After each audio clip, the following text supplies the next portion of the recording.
Decisions, like genius, Thomas Edison said that genius was 1% inspiration and 99% perspiration. Well, the same is true of decisions. We can obsess about making the right decision and getting all the input and working through a thoughtful process, which is all good, but we can sometimes miss the fact that the results will come only after the decision is made, and that 99% of the work will become after that point in time.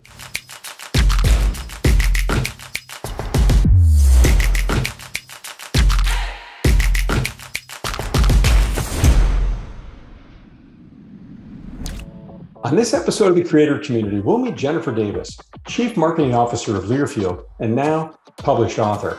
We'll follow Jennifer's journey of learning and growth as a C-suite member of several high-profile companies like Amazon. We'll learn what it takes to be a successful leader across industries and how having a process for decision-making is a powerful tool in today's world of an ever-increasing paced business. We'll hear her practical advice on leading a culture of well-made decisions and her roadmap to make it all a reality. Jennifer's journey has led her to publishing her new book, Well-Made Decisions. Check out the show. Welcome to the second season of the Creator Community. This is a new podcast series from book publisher New Degree Press, or NDP. I'm your host, John Saunders, founder of Forward Advisory Solutions. This show is designed to celebrate, elevate, and showcase many of the incredible authors that have published their books with NDP. This year, NDP will cross over 1,000 published authors. In this show, we get to know the authors and their books, as well as give you a behind-the-scenes look at their journey. We'll find out what it takes to bring a book from idea to being available wherever you buy books online. It's no easy task, but certainly doable. Today, I have with me Jennifer Davis, author of Well-Made Decisions, Pro Tips for Finishing the Decisions You Start, former Amazon marketing executive, and now Chief Marketing Officer at Learfield. Jennifer's book has an early September 21 targeting publish date and will be available wherever you buy books online. Jennifer, welcome to the show. Thanks for having me. Great to have you. If we could start out maybe a little bit about your background. So really, obviously a lot of work in the marketing field and have made your way to the C-suite. Congratulations. Could you share with us, how did you navigate your journey? How did you land where you are? Sure. Well, depending on how far back you want to go, I parlayed an internship out of college into my first job at a software startup. And that kind of set me on a path to work in technology. So I've worked in published software, software as a service, electronics, devices. And now I'm working for a technology and media company in the sports industry, specifically college sports. And so it's been a really interesting journey that has taken me, as you said, into marketing roles, but also into a wide variety of other business roles, from strategy, customer experience and service, product roles as well. And that thread gave me broad exposure to companies of different sizes and business decisions across a wide variety of types of decisions. And again, it is culminating together here in this book, I think, in a really interesting and powerful way. I mean, certainly a very diverse background, but some common threads for sure in technology and marketing, and certainly creativity. I love that. Maybe before we talk about the book, you could share a little bit about your journey. Given your demanding schedule, how did you find the program, and how did you fit this whole thing into your life? Well, I was definitely inspired by a couple of friends of mine, Morgan Wider and Melissa Porter, who both recently published books. And Morgan specifically, I talked to her about her process and how she had done it, because both of us had talked about, wouldn't it be great to someday write a book? And she did it. And I was so proud of not only the finished work, but her dedication to it. And so she turned me on to the Creator Institute, and I started working within the scaffolding, I would say, of the program, which provided, again, a great structure for me to do it. But ultimately, the thing that pushed me over to really say yes and to do it was the pandemic. Other people may have, taken up a new fitness routine or learned to make sourdough bread, but I wrote a book. And so it was this bucket list plus quarantine equals book. Some people got kittens, puppies, right? That's awesome. Absolutely. Well, Morgan Widener needs might be time for a trophy for her for the number of folks she's referred to this program. The list is getting pretty long. That's fantastic. I've gotten to know her a bit. She's awesome. Yeah. Let's chat on this. So thank you for sharing that context. Maybe a little bit about the book. What are the general, what is the book about? What do people want to know about the book from a general sense? Absolutely. A lot has been written about decision making, leadership, and the like. But I found something kind of missing from my own bookshelf and my own reading and rumination on the topic. And that was the importance of executing ideas to make them right, not just making the right decision. And I feel like a lot of what has been written and people who deserve their Nobel Prizes for economics, for decision science, really emphasize the process that goes into making a decision, but can gloss over perhaps the steps that come after that. And so I started to think about this more deeply, do some my own reflection on my career, as well as conversations with other leaders across different industries. And the common theme that came out was that decisions, like genius, Thomas Edison said that genius was 1% inspiration and 99% perspiration. Well, the same is true of decisions.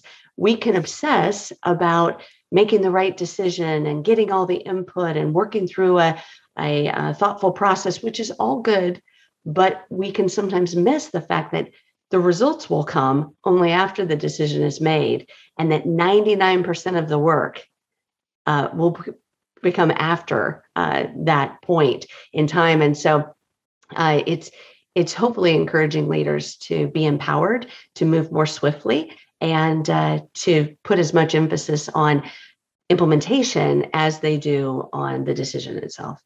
Right. Decisions oftentimes can, maybe if I'm hearing you correctly, there's sort of the easy part, as you said, 1% of the whole journey. Then you have to mobilize a army of people to make it happen.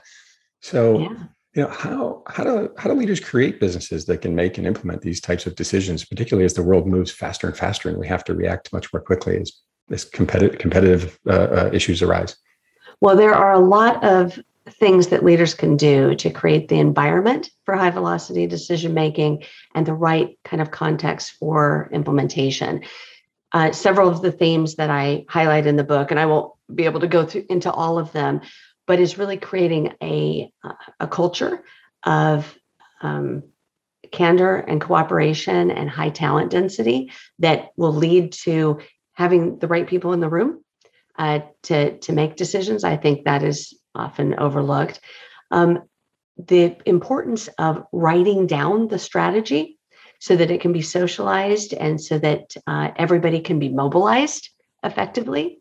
And then after the decision is made, it's a kind of a cocktail of communication and candor and reflection and the ability to compromise and pivot and be constantly learning. And in order to do that while lowering the stakes of some of these decisions, it's very important to recognize the kind of decision that's being made. When I was with Amazon, we spent a lot of time talking about whether a decision was a one-way door or a two-way door decision. And this means that a one-way door decision is as the name implies, kind of locks behind you. If you go on the other side of the door and don't like what you see, you can't easily get back because you've set customer expectations or you've invested a lot of money or whatever the circumstances might be that make it feel more permanent. And a two-way door decision is, like the turnstiles at the department store. You can change your mind. And we often will mistake two-way door decisions for one-way door decisions. And once you realize what would it take to reverse this if we don't like what we see on the other side, and if still the decision feels too impactful and too high stakes, then I talk in the book about how to install hinges, how to think about experimentation, pilots, small tests that would allow you to gain confidence before you go through that one-way door. And so these are all tools in the toolbox of a leader, that they can pull out and apply to different situations. And when they do that regularly with discipline, they can find that the whole organization can be propelled. And companies who have a reputation for being wildly innovative, it isn't these big bang ideas. It's a constant diet of small experiments over time, executed rapidly, that lead to those results. I love the metaphor of the two-way door, right? It gives you some latitude, some optionality, as opposed to we walk through the door, it's closed, now we're stuck with whatever it is we came up with. You talked a lot about culture in there, which I think is a fascinating one and sometimes gets glossed over when you hear interviews and whatnot. What are some of the key elements you see, Jennifer, as creating that culture, that environment where people can feel comfortable in this two-way door circumstance rather than sort of the old school mindset of, here's this idea, we're going to run into the ground and either it's going to work or it's not. How do you create that environment as a leader? Well, I think a lot of it comes down to trust and how you cultivate trust in an organization.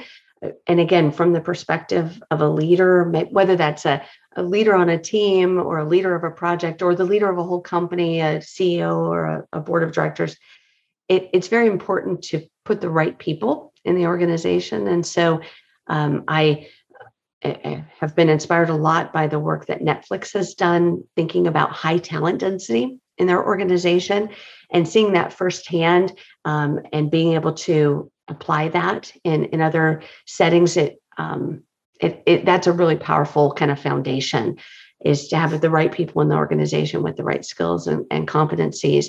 And then to be in an environment where you are actively obsessing about your customer, your client, your partner, whoever you're developing your products, services for. It's very important that their needs and their problems get elevated. A lean consultant told me once that you have to fall in love with the problem. And when you do that, an interesting thing happens in your organization.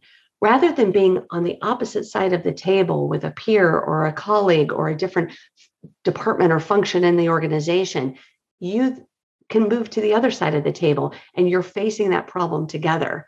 And that posture change, which comes about when you put your customers, in that forefront, when you put those partners and customers first, it aligns the organization in a way that is really, really powerful. And it gives everybody in the organization the vocabulary, the common vocabulary to hold each other accountable, call each other out, but in a trust building way to achieve together the best outcomes for the customer. And that can be a very powerful thing, and it permeates the culture. And if it doesn't, if the leaders ever take their foot off the gas or ever lower their standards on that, then things can start to fracture. But as long as the organization is focused on the customer, that implies a lot of things about how business is done on a day-to-day basis. I love that. I think it was maybe Yuri Levin that took that quote a little further, which was don't fall in love with the problem, not the solution. But what he really meant was your solution, right? We have an idea. I have to make this happen. It's my idea, and my career, my ego, all of these things are riding on it. And I love this framework you laid out, which is let's start with the customer, our audience, right? Who are we help serving here, and how do we make them happy? And then how do we create a mission, a vision that helps us get there, and then create this environment of trust where we can all get in this together. And I love all the metaphors you're using. Put us on the same side of the table. We're in this together. We have a big problem to solve here. Let's get it done, as opposed to finger pointing and this kind of thing that can sometimes come about. So a very collaborative story is what I'm hearing. Yeah, absolutely. Well, and I love what you mentioned there about falling in love with the solution. I think sometimes we fall in love with the solution, or we can fear the alternative, having to admit that maybe our idea wasn't the best, or that we invested a lot of sunk cost into something that didn't turn out. And I think this is kind of helps leaders fall into that trap of thinking things are one-way doors. They're not really a one-way door, but I just don't want to open it again because I was involved in closing it in the first place. And so again, I feel like there's actually even a whole chapter in my book dedicated to this idea of giving leaders permission, acknowledging that high stakes business decisions are career decisions. Let's just acknowledge the truth. But at the same time, if you're installing hinges and you're pushing the organization decisions down in the organization and empowering them to move at velocity, you have a lot more leeway to absorb failure in your organization and in your own career. And the more you do that, the more you give your employees permission to do the same. And that, innovation, if you knew it was going to work 100% of the time, it wouldn't be that innovative. I joke that if you've come to the fork in the road and you already know which fork to take, you were not the first one at that intersection. You are by definition a follower. And so there's going to be some trip ups along the way, especially if you're on the cutting edge of anything. But you need to give yourself permission to do that. And again, lower the risk threshold to match the ambiguity that's in the decision until you can learn enough to confidently make a bigger bet. I really appreciate that mindset. And I can see how this culture, as you as the leader, as I think as Satya Nadella said, set the tone at the top and create this environment where you act as you speak, right? And that sets the tone for others to say, all right, we're in this together. We can make this happen. Let's not fall in love with this idea. Let's work it, let's iterate this thing until we get it right. I really, really love that concept. But, when you think about this and this sort of collaborative environment, how do you make faster decisions and still hold on to quality of the outcomes? Thoughts on that? Yeah, well, I think a lot of it is being clear about what you're trying to accomplish. And I think it's a natural, it flows naturally from that customer obsession we talked about, because I think a lot of decisions are implemented and the KPIs around them or the metrics around them are about execution excellence, not customer results. So if you want really great outcomes for your business long-term, your customers need really great outcomes. And so the more that you can align to that and see, you might have to ladder up, and there's certainly some execution metrics. If you're developing a new website, there are some things about that website that you're going to want to measure at a traffic or conversion level. But zooming out, what problem is it solving for your visitors? And the more that you can stay attuned to that, then things like bounce rates and conversion rates have a meaning, and they have a direct result, direct tie to the business results that we're all about. And so no matter what your function, whether it's marketing, like I've spent a lot of my career in, or operations, or, finance, the more that you can think about how the outcomes of your team or business connect to the customer outcomes, the better the whole business will be. And again, it's another point of cultural alignment as those things get implemented in the organization. And here we are back at, again, the focus on the customer, because if they don't want it, right, who cares? And if we're not solving a problem for them, why does it matter? And I appreciate this idea of, having metrics, KPIs, key performance indicators, right, is part of the story. But if that's all we focus on, suddenly our employees are now just checking boxes to make sure we check all these boxes, as opposed to delivering something excellent for the client. I love that concept. Yeah. And we've all been part of organizations, I'm sure, that have thin sliced the goals so much that different groups can be wildly successful and the business can be struggling. And, as from a leadership perspective, the more you align to the big necessities of the customer and align to that throughout the organization, you get better results. In fact, several of the people I interviewed for the book use an OKR framework, objectives and key results, and kind of ladder that. So there's, the book isn't really about like how to do metrics management and performance management, but it certainly alludes to some of the best practices that you see in the marketplace about how to do that and structure it so that the communication and the alignment shows up in goal setting and shows up in the day-to-day work and the accountability that you build into the organization. It's, there's a quote about communication. I forget who said it, but it was something to the effect of, the thing about communication is we actually think it took place, or something like this. And, right. Clarity is such a key element. And I love this thread that you're drawing between the customer all the way back to the leadership and creating that environment that has that vision that builds into that. In your book, you talk. Actually, a quick note about communication. One of the things that I mentioned in the book is that leaders have not effectively communicated until they are so tired of the message that they're ready to gouge their ears out. I mean, literally, like if a leader isn't absolutely fatigued by telling the story again and again and again, I guarantee your employees have not heard the story. And this is certainly true of large enterprises with multiple layers or, geographic dispersion of their employee base. You have to go hoarse saying the message over and over again. But I found even working in smaller mid-sized companies or startups, talking to leaders of small enterprises, they found the same. They thought they had communicated something because they told a few people or they told their leadership team, or they even said it in an all hands meeting and they thought, check, everybody's heard that message, but come to find out they had to say it 7 more times or more. And I actually think there's a lot of parallels between the work that I've done functionally in marketing to the work that leaders do. And that is, it's all about reach and frequency. It's saying the message over and over again. And if it takes, 27 times for a customer to hear a message and take an action, how much more so your employees who are needing to align in order to satisfy that customer. So it's a challenge for leaders, but one that I would encourage everybody to think about. If you're not tired of it, then no one has really gotten it.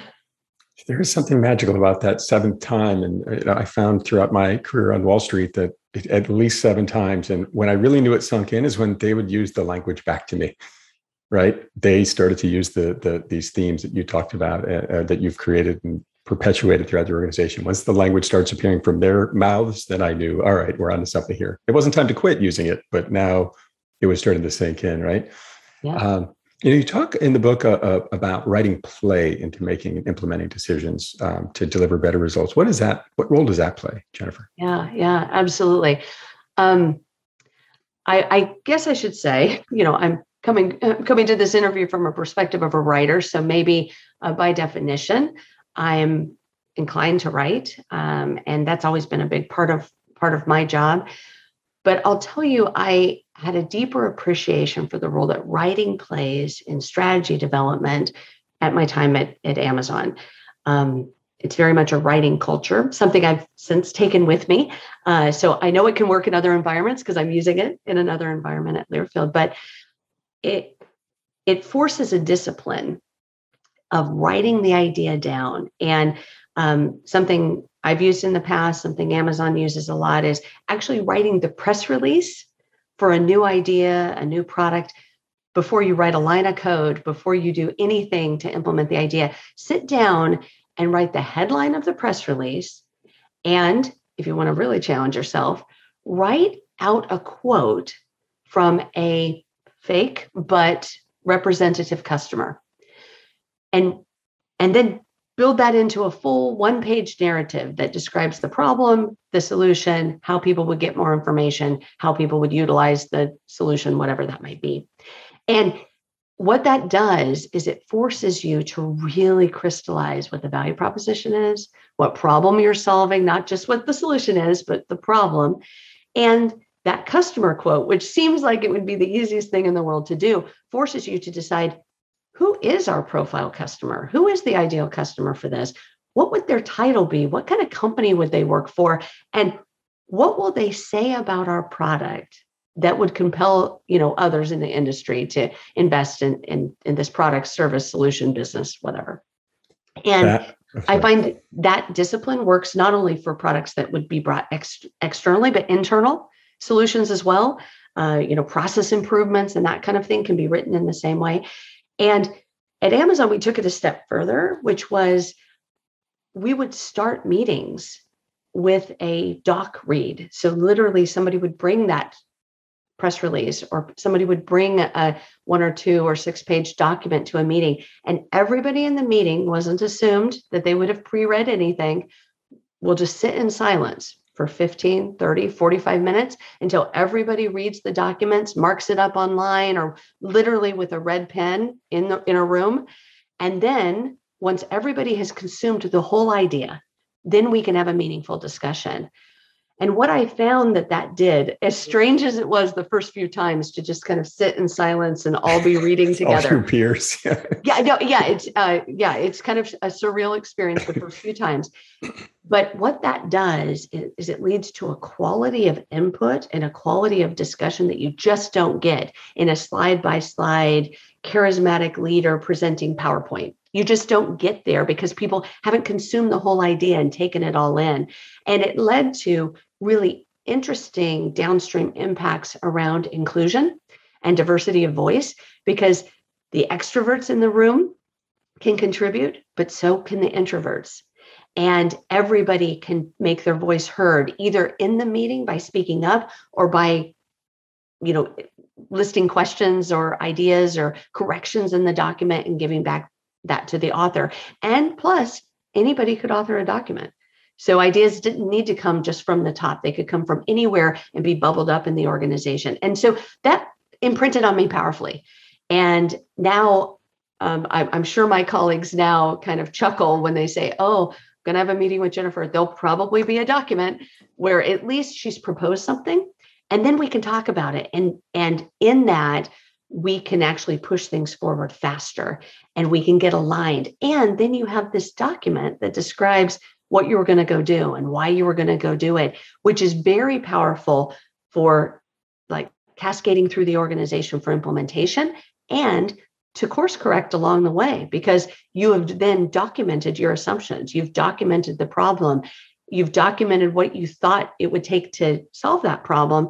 And if any of those core assumptions don't end up being true anymore, you have a foundation from which to pivot. So again, I went from being cautiously like optimistic that I would like this writing thing about strategy to being, as you can tell, a raging fan of it, and really feeling like it's a huge differentiator for companies who want to really implement decisions well, is to force yourself to write it down. I mean, it's such a simple lesson that we oftentimes overlook, right? In this day of, we're always doing 100 things a day and trying to get it all done, but taking that time to think, reflect, write it, put it to paper, and then you have to read it out loud and say, does this still make sense, right? And getting everyone in that room. I love that idea because, so many times you show up at these meetings and, maybe one person skimmed it on the subway on the way in, or, on their commute or whatever, and didn't necessarily absorb it. So it forces you all to absorb it and really engage in that conversation. And I love that you carried this forward. There were so many leadership lessons in there, Jennifer, that you shared. Thank you so much. You talked earlier about this concept of I think safety and truth and honesty. And, you say that top leaders in the company need to work hard to be told the truth. How do you help leaders or advise leaders to cultivate that candor in organizations so conversations like the one you just described or exercises like the one you just described can effectively take place? Yeah. I think that it's a fundamental truth that people probably, especially those who might be listening that are earlier in their career, might not fully appreciate, but it is hard for senior leaders to be told the truth.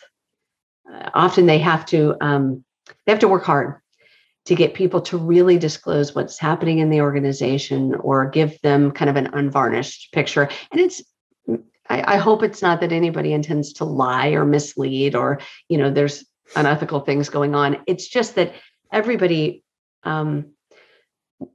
wants to propel the leader's vision and be part of the team. And it's difficult to introduce conflict or to be the one to deliver a tough message. But I encourage everybody to have, absolutely. Everybody should have that backbone. And in order for leaders to cultivate that among their team, they have to, we talked about having to repeat messages multiple times.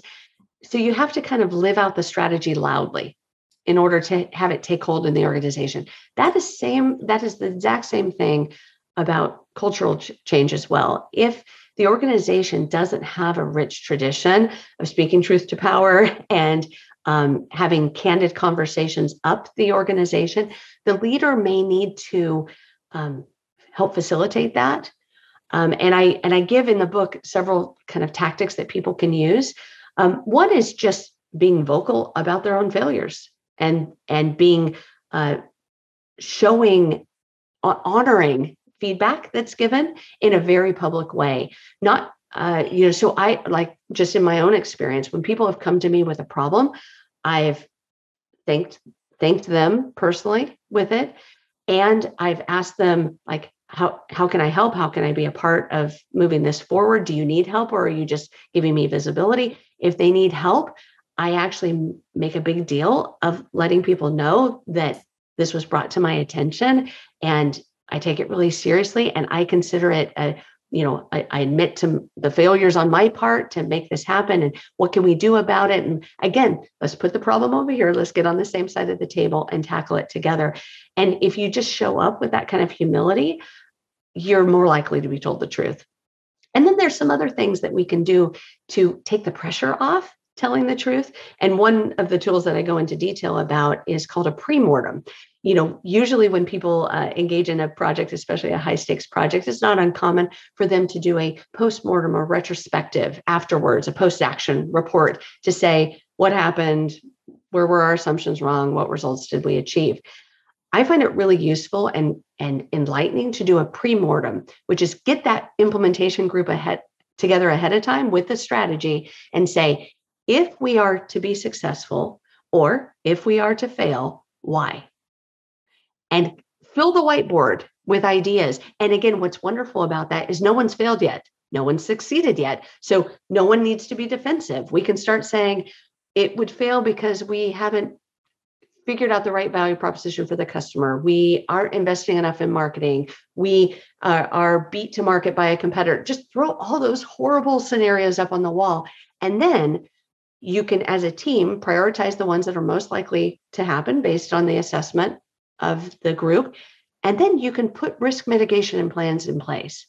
And you can think of ahead, like, if this happens, then we're going to regroup and we're going to do this other thing. Or if this, if we're seeing this kind of results, we're going to watch it closely. And it might lead to having metrics that weren't on your KPI or OKR lists in the past, but they need to be, because they are indicators of this risk that you put out there. So that pre-mortem can be a great tool to break down the natural defenses and to get truth to be told. So again, I offer that as one of many solutions that can help.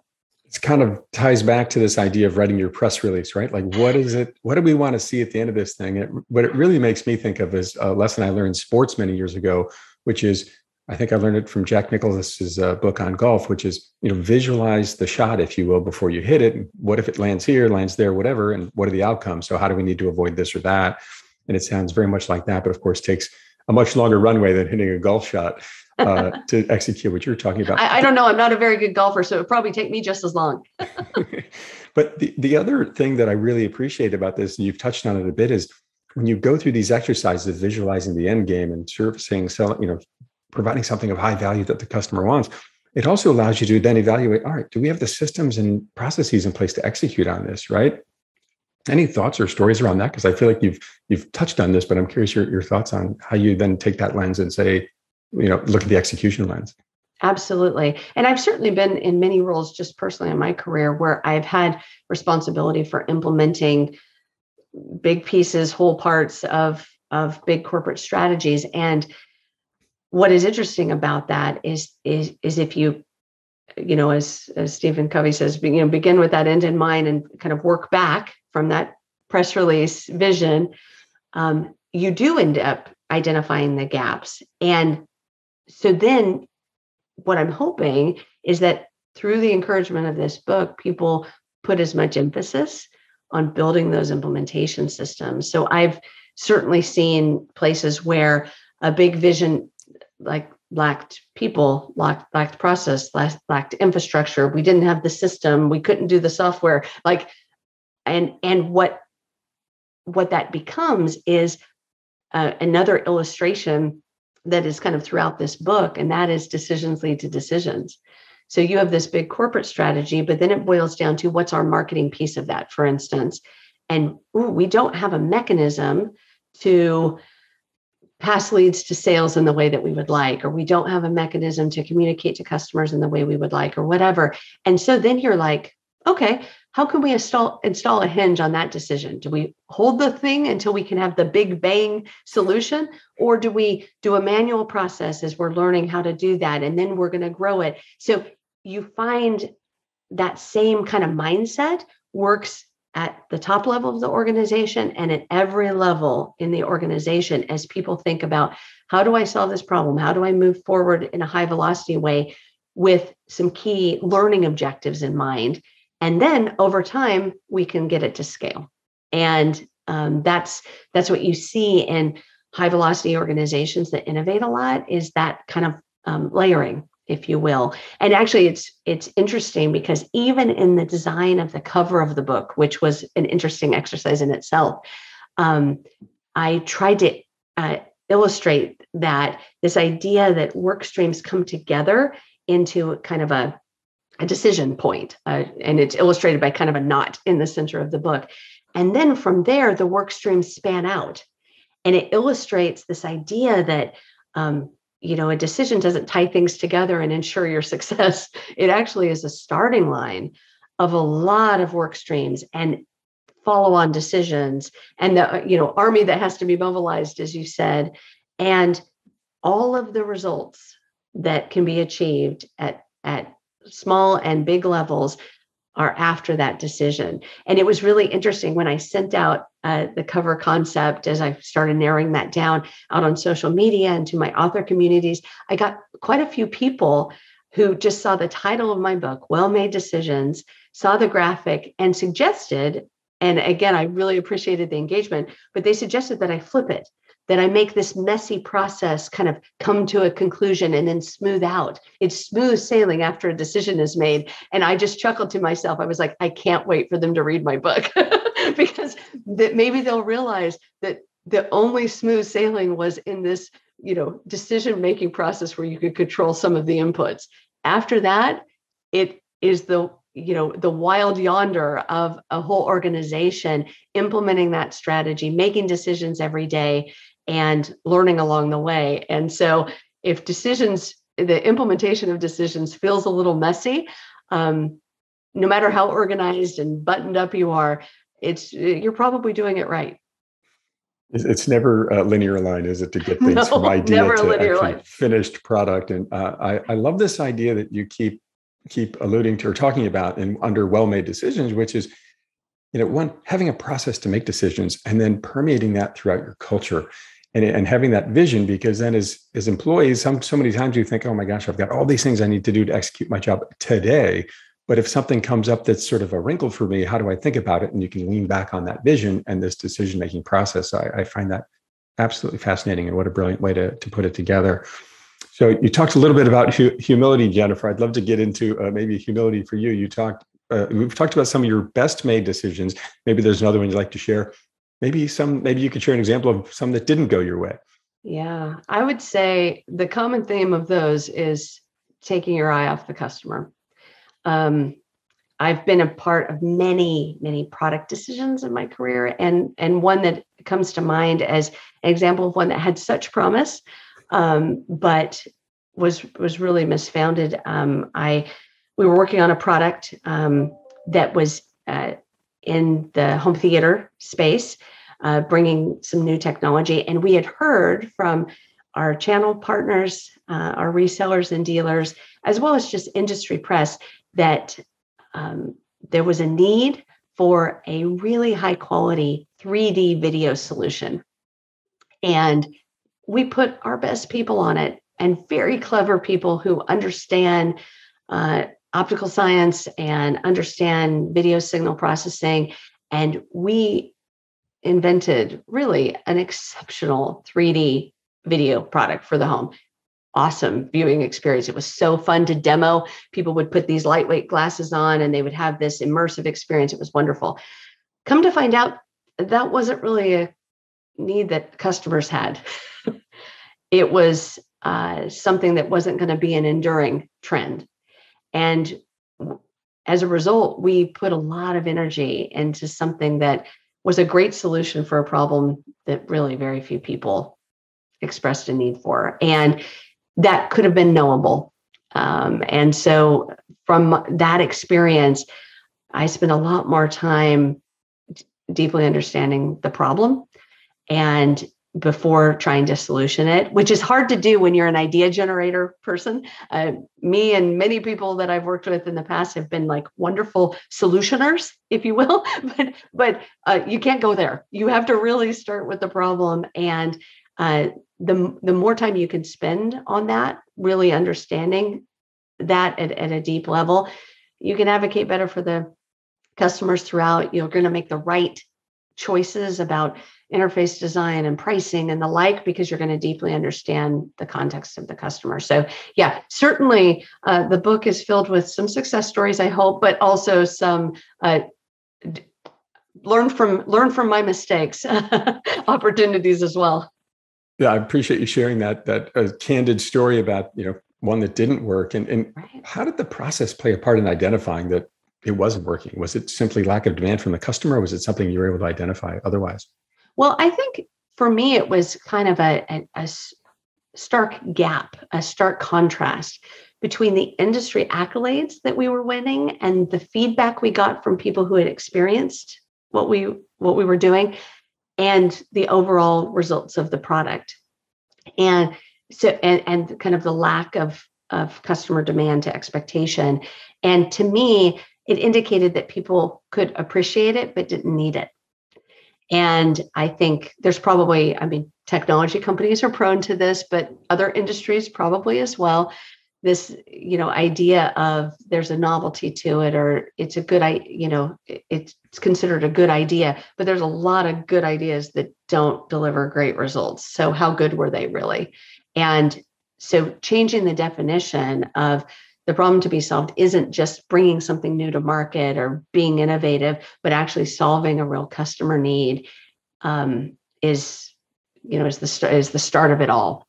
Ribbons don't always equal results, do they? Right? So true.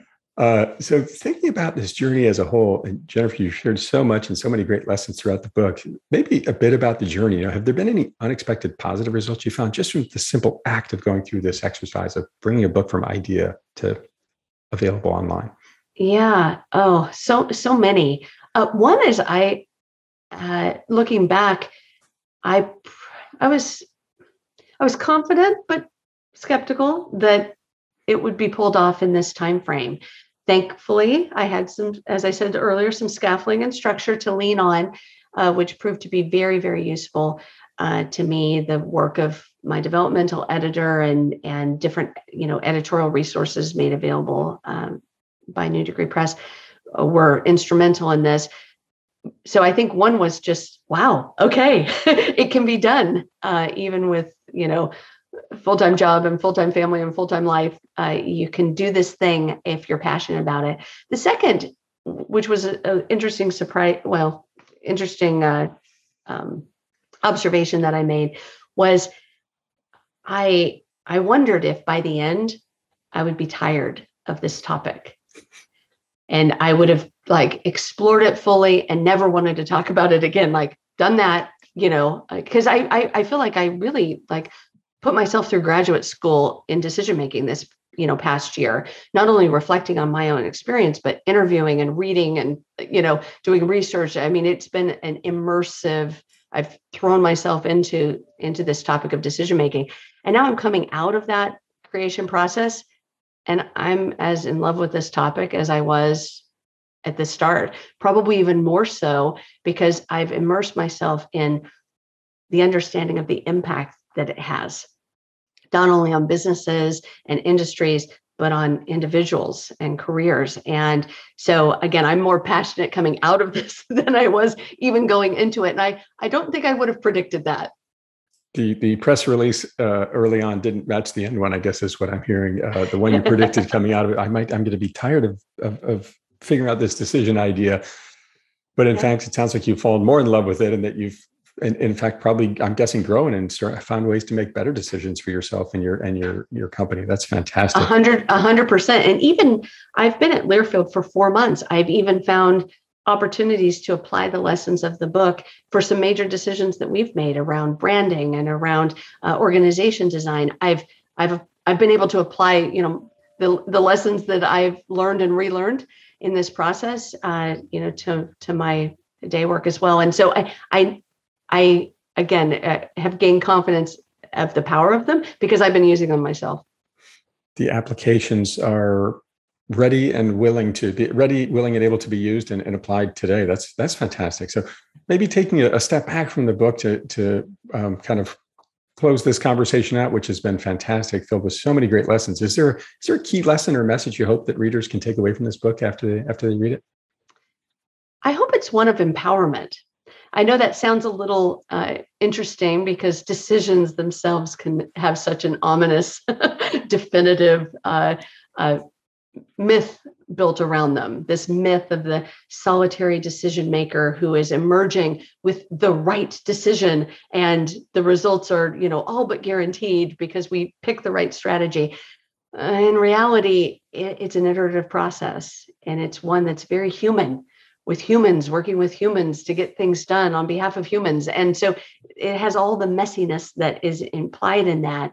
And so I'm hoping that readers can read this book and be empowered to be bolder, be empowered to move more quickly, be empowered to speak the truth, be empowered to write things down, be empowered to advocate maybe strongly, more loudly for their customers, and build that vocabulary, build that muscle into their whole organization. And I picked the title of the book because I liked the kind of double meaning to it. We want decisions that are well made with great input. And we made the choice, and it was a solid choice based on the information that we had. But in reality, decisions are made, they're crafted. Like somebody would weave a rug or create a piece of pottery. They're molded, they're shaped by everything that happens after that decision is made. And it's in the making of a decision where the outcomes lie, where the results, where the rewards happen. And what I'm hoping is that people, get their hands dirty with decision making, and they can recognize that decisions are something you start and then you finish them like you would finish a piece of, furniture by steps and processes and feedback loops and the like. And so, again, I hope it's a message of empowerment, and people can kind of step into their role as a leader with more confidence.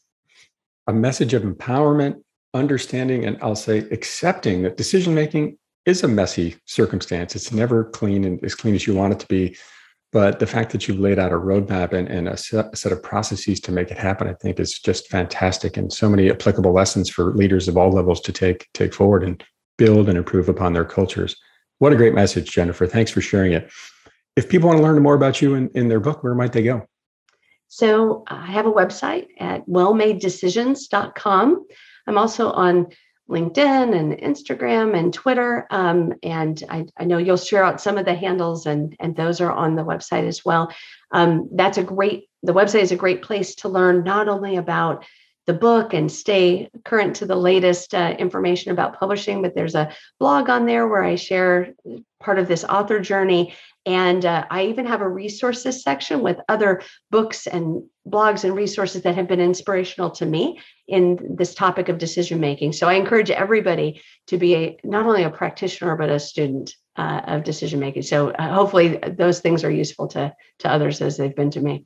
Just to never stop learning, right? Just keep growing and learning. Jennifer Davis, author of Well-Made Decisions, Pro Tips for Finishing the Decisions You Start, will be available early September 2021, wherever you buy books online. Jennifer, thank you so much for being on the show and sharing your stories. Of course. Thank you so much for having me. My pleasure. I'm your host, John Saunders. Keep moving forward.